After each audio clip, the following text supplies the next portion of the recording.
देवियों और सज्जनों, इस बहस के 2 राउंड और 2 रिबटल पूरे हो चुके हैं। अब सबसे ज़रूरी और सबसे मुश्किल राउंड शुरू हो रहा है, क्रॉस एग्जामिनेशन का। अब इन विद्वानों की सज्जनता की एक परख भी होगी और वक्त हमने 16 मिनट का तय किया है।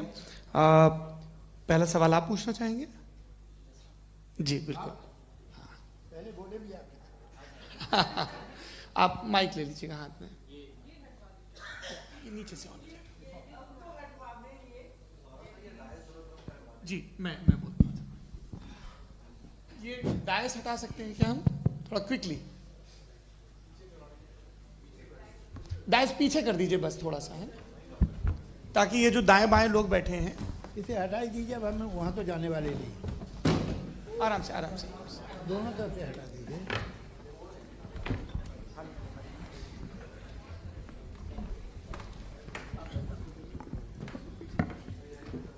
इस बीच आप लोग भी अपने अपने सवाल तैयार कर लें। ये ध्यान रखेंगे कि मैं यहाँ से सवाल लूँगा, आप लोगों को अपना हाथ ऊपर करना है, अपना नाम बताना है और अधिकतम 3 वाक्यों में अपना सवाल पूरा करना है।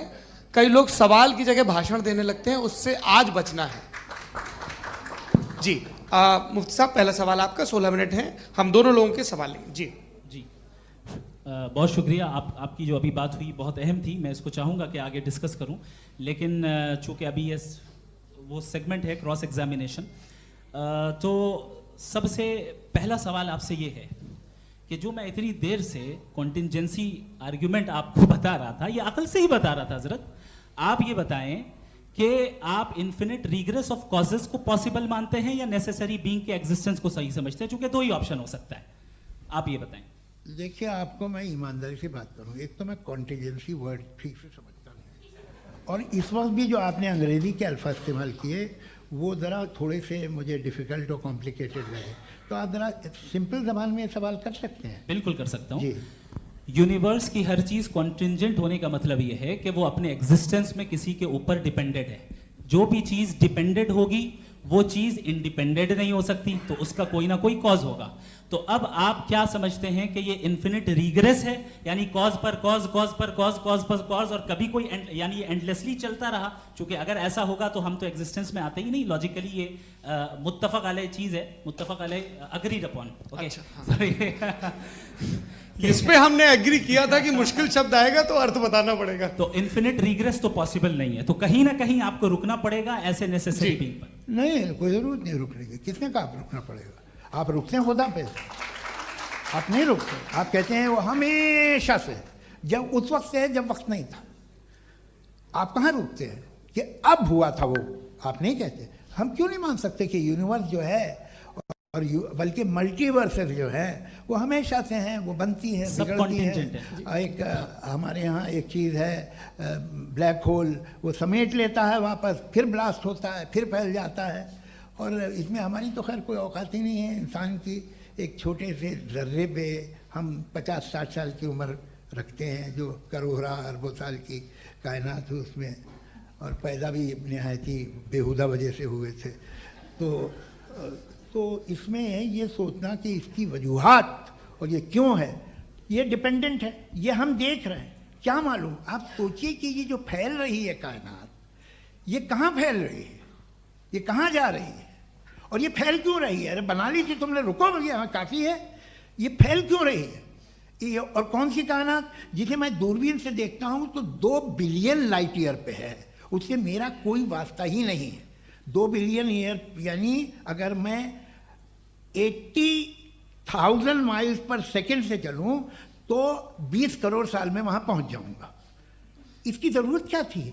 ये दुनिया, ये कायनात तो इंसान अशरफुल मखलूक़ात के लिए बनाई गई ना। तो ये सब ये टर्म समझ में नहीं आया, इसमें कोई ख़ास समझने वाली बात थी भी नहीं। ये जो अल्टीमेट कहा यह जाता है कि ये जो पूरी यूनिवर्स है, ये जो दुनिया है, ये इंसान के लिए बनाई गई। अच्छा, ये सब इंसान के लिए। क्यों साहब, सही है ना? बिल्कुल, लेकिन इसका ये मतलब नहीं कि किसी चीज के पीछे रीजन आपको नहीं पता तो रीजन नहीं है, इसे कहते हैं नहीं, मुझे नहीं पता, लेकिन मेरी जिम्मेदारी नहीं है। वो बिल्कुल सही कहा था उसने, बर्टन रसल ने, आपने उसे मजाक में टाल दिया कि भाई आप एक दावा कर रहे हैं, मैं क्यों कहूं कि ये गलत है दावा? आप प्रूफ कीजिए, मेरे पे जिम्मेदारी ही नहीं है, मैंने थोड़ी कहा है। आप प्रूफ कीजिए कि ये सही है। आप आर्ग्यूमेंट ऑफ कंटिंजेंसी आप का जवाब कोई ही नहीं दे सवाल रहे हैं। पूछना चाहेंगे? है? आप सवाल पूछना चाहेंगे मुफ्ती साहब से? क्योंकि ये क्रॉस एग्जामिनेशन का दौर है। आप जैसे पहले बोल रहे थे फेथ को लेके कुछ। मैं ये पूछना चाहूँगा कि खुदा ने जो भी रेवल्यूशन किए हैं, एक मज़हब के नहीं बहुत से मज़हबों में किए हैं, अलग अलग रेवल्यूशन है।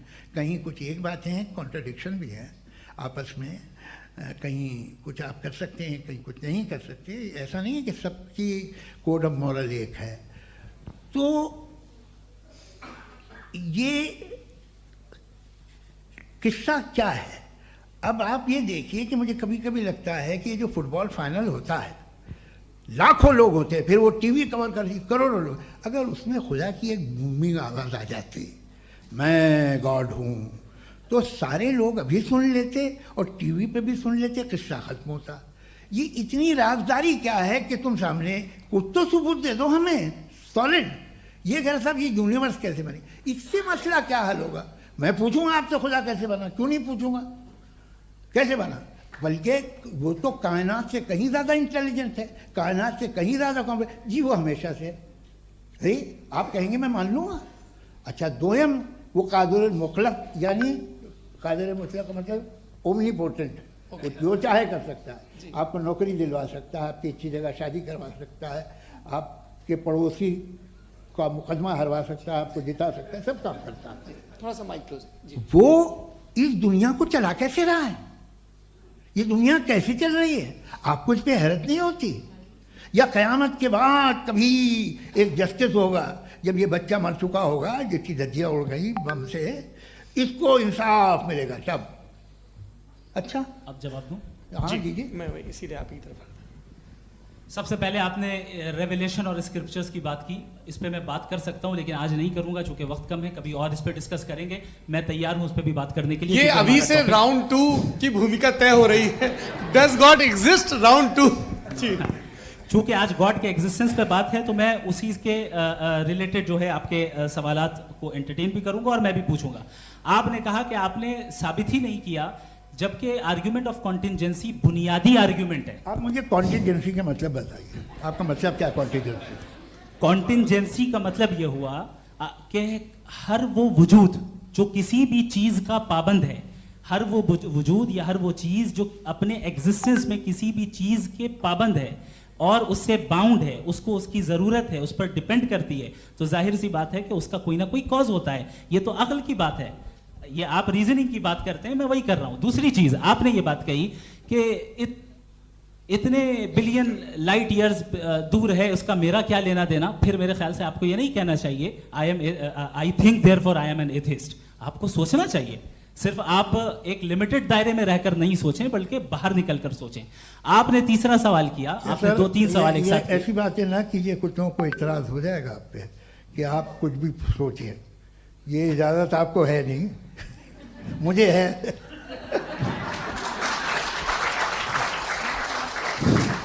जी आपने प्रॉब्लम ऑफ इविल के ताल्लुक से सवाल किया और बार बार आप एक लफ्ज रिपीट कर रहे हैं कि ओमनीपोटेंट गॉड है, ऑल पावरफुल गॉड है।